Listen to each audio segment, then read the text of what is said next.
พี่น้องปกติดีแล้วขอบคุณพี่น้องป้องไปหลายผู้หลายคนเพิ่นถามข่าวว่าเสียงอึ้งไปหนังเนาะพะนะว่าเห็นไปเข้าน้ำเกลือเห็น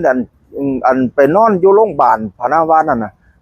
ขอบคุณหลายๆที่ถามข่าวมันตอบคอมเมนต์บ่ป่วยก็เลยมาเว้าชี้แจงว่าเมื่อวานนี่บ่แม่นเมื่อวานหรอกมัน2-3 มื้อมันหยาบอยู่เป็น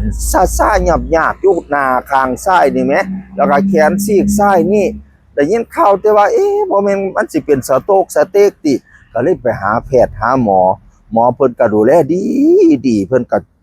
ตรวจเลือดเจาะอย่างมันเจ็บหม่องนี้พร้อมตรวจหัวใจตรวจคลื่นหัวใจเอาเลือดเจาะเลือดไปตรวจการทำงานหัวใจเอ็กซเรย์คอมพิวเตอร์สมองให้เรียบร้อยโอ้ยขอบคุณคุณหมอเพิ่นดูแลดีผลตรวจออกมาสบายใจ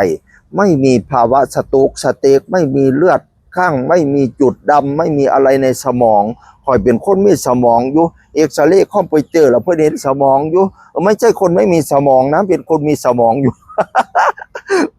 คุณหมอดูแลดีให้มื้อนี้ก็เลยมาทำงานปกติความจริงก็ทำงานแต่เมื่อวานนี่แหละพอแต่ตรวจแล้วผลมันออกมาเฮาก็สบายใจเนาะว่าสมองเฮาบ่มีภาวะสโตรกสเต็กเช่นนี้นะเฮาก็สบายใจเออ ได้ยินแต่เขาว่าเนาะว่าปากเบี้ยวทันทีพูดไม่ชัดทันทีแขนขาอ่อนแรงทันทีเสียเนี่ยให้ไปหาแพทย์หาหมอภายใน240นาทีติฮะ270นาทีติ4ชั่วโมงครึ่งนั่นล่ะพี่น้องก็จื้อบ่ใครได้ต้องเฝ้าไปพะนะว่าอันนี้บ่รู้ว่ามันเป็นการเริ่มต้นบ่มันญาติเสียขอกะย้านเนาะ มันความจริงมันก็เป็นมา2-3มื้อแล้วล่ะไปปรึกษาหมอเพิ่นก็ส่งเอ็กซเรย์คอมพิวเตอร์ดูหัวเลยแล้วก็เจาะเลือดดูการทำงานหัวใจเลยผลการปรากฏว่าปกติดี